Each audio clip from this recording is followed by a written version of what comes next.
Hey, welcome, Father Star. We're here at SPINMOVE Studios. Got a couple players with us here today. And the whole concept is we're trying to give you a voice. Give everybody in the All-Star game an All-Star. Give you an opportunity to decide the forum.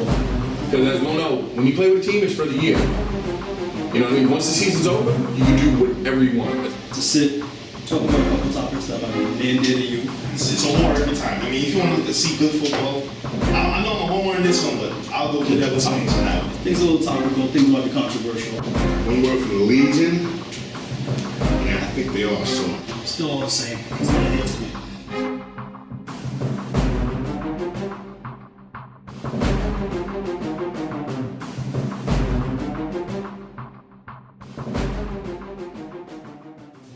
So today we got Torres from the Lions, Sitaram from the Demon Knights, we got my man Hilan from the Blue Devils, and we got, he needs no introduction, that's Mr. Den.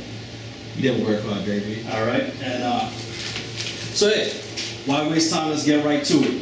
So the first thing we want to do is we want to start off by talking about our All-Star game.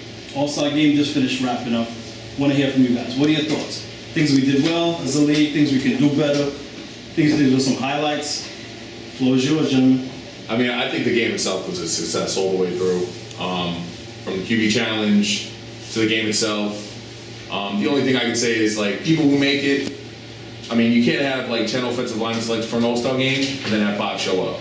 Because a lot of people, they haven't, you know, unless they traveled, you know, with their team in the offseason, haven't put on pads or anything in, you know, X amount of months since the season was over, depending on when you made the playoffs, didn't make the playoffs, whatever. But other than that, I think it's good. I mean, if you're a guy on the team that you got selected and you know you're not going to go, just give it to another teammate. If it's all about a jersey to you, then that's kind of sad. But, you know, if there's a guy on your team who can fill your spot and fill a need, then by all means, I think just got to have everyone show up. Else? Yeah, I'm gonna go on the dark side of this. I'm gonna say my issue with the whole All-Star game, I appreciate what everybody's done, Simpson, Spence, everybody else showing who's putting in work. My only issue is the selection, how we do it, the stats and all that. I don't know the process, I've never been in the room, but I think the general consensus around the league is that there's something a bit, not necessarily conspiracy-wise, but at least it's not 100% set and go. Like, everybody can't say, okay, this is a great way to select. I think we need to at least sit down on the board and somewhere along the line and at least say, you know what, let's either be sure of the stats so we know we can say, hey, look, let's look at the stats, take the top 5 from 1 to 5 and go from there, or we go somewhere else. At least figure out some way. That would be my. And for that, you do know how the system is worked with the All-Star. No, I understand. It's all my ranks. Yeah. And your coaches get a certain amount of picks. And they nominate players. And they nominate it. Now, there's only a certain amount of spots you can do for the All-Star, like selection, for example, offense, defense. There's like 3 linemen allowed, 3 running backs, 2 fullbacks, so and so. So if your head coach got, let's say, 4 linemen in the All-Star and a running back, chances are one of those linemen's not really going to make it because of the fact that the slots are probably filled from a higher seed or whatever it is. You know what I'm saying? Okay. Can I piggyback? Can I piggyback? My issue with the All-Star selection is this. Not everybody in the All-Star game is All-Star. If everybody in the All-Star game was All-Star, there would be no 0-10 teams. There would be no 1-9 teams. I feel you discredit teams that have a higher amount of players by giving teams that don't deserve 7 players in the All-Star game just because you got to make it even. I think that's no disrespect to no team or no player. There's teams or players that get snubbed every year and they're way better than someone else that got picked because their team gets 7 picks. You lose 10 games, you get 1 All-Star. You lose 2 games, it should be based on that. You're gonna tell me a team that's 9 and 10 gets this, 10 and 0 gets the same amount of picks as a team that's 0 and 10? Obviously, there's gonna be more All-Stars on that team versus that team. I'm not trying to discredit it. That's my only opinion about the All-Star game. I like the jerseys though. No 7 pound. Definitely good job. But it's not like that, though. You get a higher seed, you get more picks than a lower seed. Only teams that get the most picks, only teams different are the championship teams, if I'm correct. Well, They get 10 versus 7, if I'm correct. I'm in the room, so I can give you a different perspective on it. The way the league is set up, it requires everybody to participate, both on the field and financially. Correct.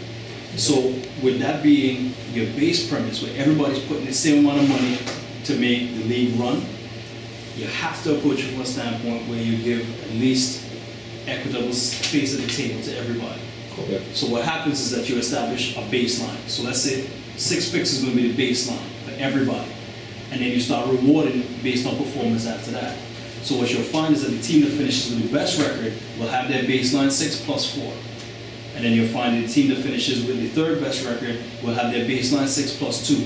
And then you go down from there. Okay. So it's going to have to work that way, just from a financial standpoint with how the league is set up. Okay. If this league was privately funded, it would be different. It could go based on merit, but it's not.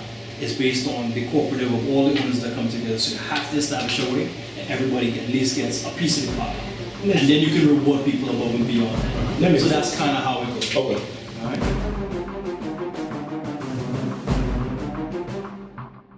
One of the people that helps organize the All-Star game. Sean, for the last few years, Chester took it 1 year. It's a tremendous amount of work that goes into it. But what we hear from the guys as feedback is usually what's wrong, the things that they don't like about it. You know, and that's fine too, but the best way to correct things is to find out what's wrong with it. But at the same time too, let's talk about some of the things that, you know, you do like, and even better than that, let's talk about things you want to suggest to see in there next year. I like one thing this year. It was a problem like 2 years ago. A lot of players that left teams weren't getting picked for the All-Star game. This year I recognized, even though the players left, they were still selected. 2 years ago, someone left the team. I don't care if they're the best player of the team, they wasn't going to the All-Star game because the coach felt some type of way. I do like how that was addressed. And I recognize there were teams that picked players no matter what. Like, let's give an example. Troy went to the Nose. Troy played with the Kings uniform. Ken Jack and all of them were with the Punishers, but they got selected by the Kings. Bam was in it. Dez. These are players that have left us, but they were still selected. I enjoy that. I don't think if a player deserves it, no matter if he leads your team or not, I like the way they did that. The team they're holding our owners accountable, and I like that this year. That's how I like the jerseys. Did I mention that? No self. No, that's a good point because you'll have guys who like I didn't make the All-Star team, I'm gone, and they find it's like a personal vendetta against them. Like we've all seen it in forums, like yo, I didn't make the All-Star team, I didn't do this, I didn't do that. This is BS, this is crap. I'm not staying here, I'm not dealing with this. Then they go to another team, and then they sit there when they go to the other team like I didn't get selected because I left. And this will be even before they come out with the list. Okay. I mean, if you want to keep it fair, like you said, come out with the list a little bit sooner, closer. You know, after the championship game. Mm-hmm. You know, announce the All Stars. You know, I think honestly, after the season, you can tell who's the All Stars. You don't need to wait 20 A week later. A week later, you can select the All Stars. so these guys know. So you know, you hold the owners accountable. So guys aren't sitting there like, you know, if I leave, I'm not going to play. Because some guys look forward to playing in the All Star game. You know, I know. When I got selected, I do. I enjoy playing in it. But guys are also like Evan said. I did. Like someone like Troy, for example, went to another team in the off season, but Kings did him right. He played on whatever. King side. Yeah, on the King side, right? Yeah. And all those players. You know what I mean? So for guys switch teams, shouldn't be a deterrent from them. Because as we all know, when you play with a team, it's for the year. You know what I mean? Once the season's over, you can do whatever you want. As long as you're paid with your dues. As long as that's a whole nother. That's a whole nother story. As long as you pay with your dues and stuff. Once the season's over, you can go wherever you want, and it shouldn't be a knock against the guy because he wants to go to another squad. I think they cleaned it up a lot this year, though. Me personally, I've hoped from season 1 to season 9, I've seen it been cleaned up a lot. Only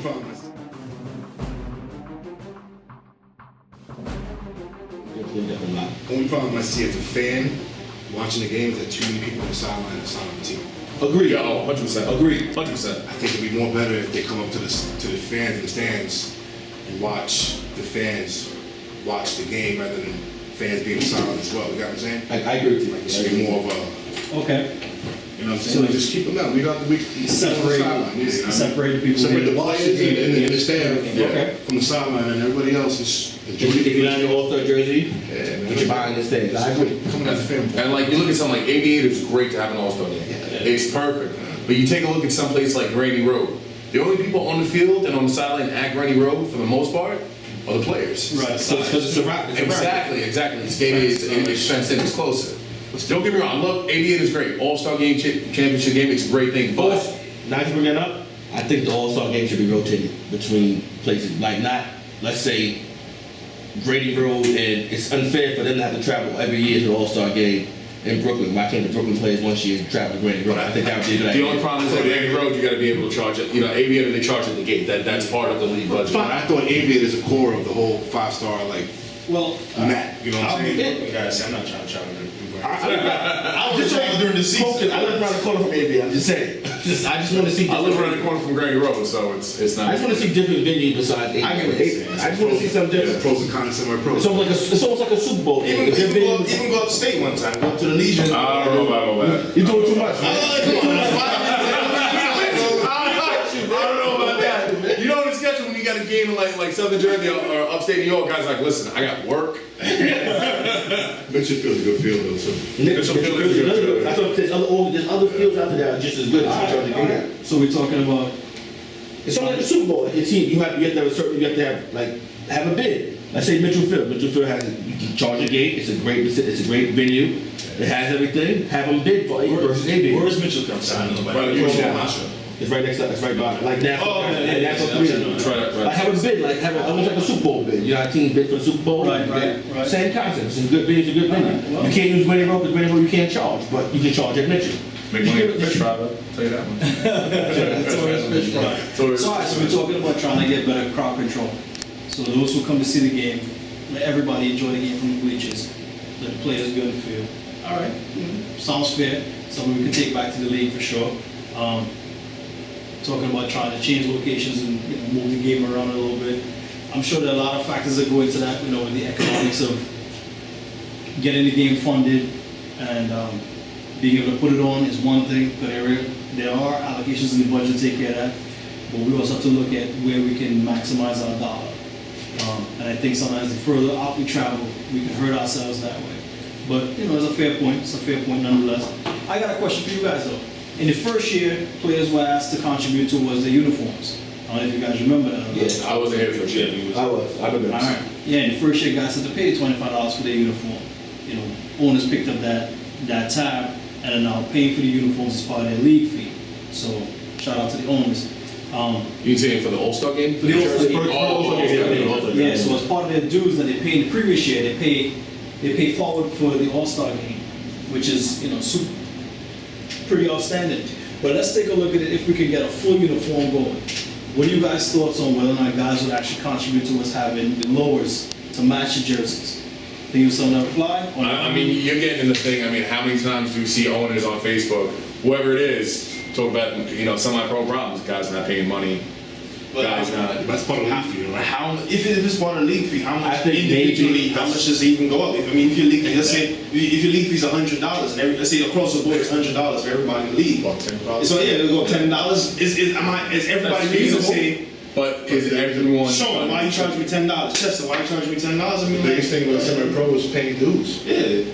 So, I mean, as long as it's not like a $50 plus jump, maybe 10, maybe even $20, you probably say. Also cover the pants and you actually cover the jerseys. Evan doesn't have a problem with money, so I think it'll be a great Yeah, keep idea. it up with the. What do you figure we got about how many players in this league? roughly about between 8 and 900. 8, 900. You charge each of them an extra $20. That's $1,800. Not you charge an extra $10. Who actually, my question is, who actually looks at what their league fee, how many of those 900, how many actually look at what their league fee is going to be? I know you do, you can tell you. It's gotta go. For the majority of those 900, Right. is 800 looking at it? No, I'd probably say maybe 100, 200. If you touch Yeah, the the rest of the guys is like, 200, okay. and it could really been 180, they wouldn't know. They would, right, they would, 200. until they go out and ask you and say, yo, I'm paying this, I'm Yeah, they're like, oh, really? Yeah, but see, the thing is, I think we're kind of moving away from the topic itself when we started looking at guys' individual league fee, because there are two things to that.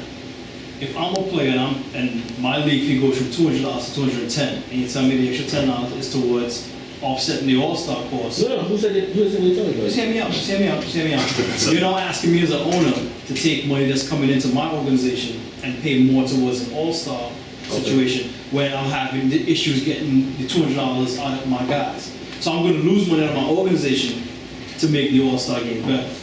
That's the first problem. The second thing is I was really looking at more from the standpoint of the 120 to 130 guys that get nominated to the game.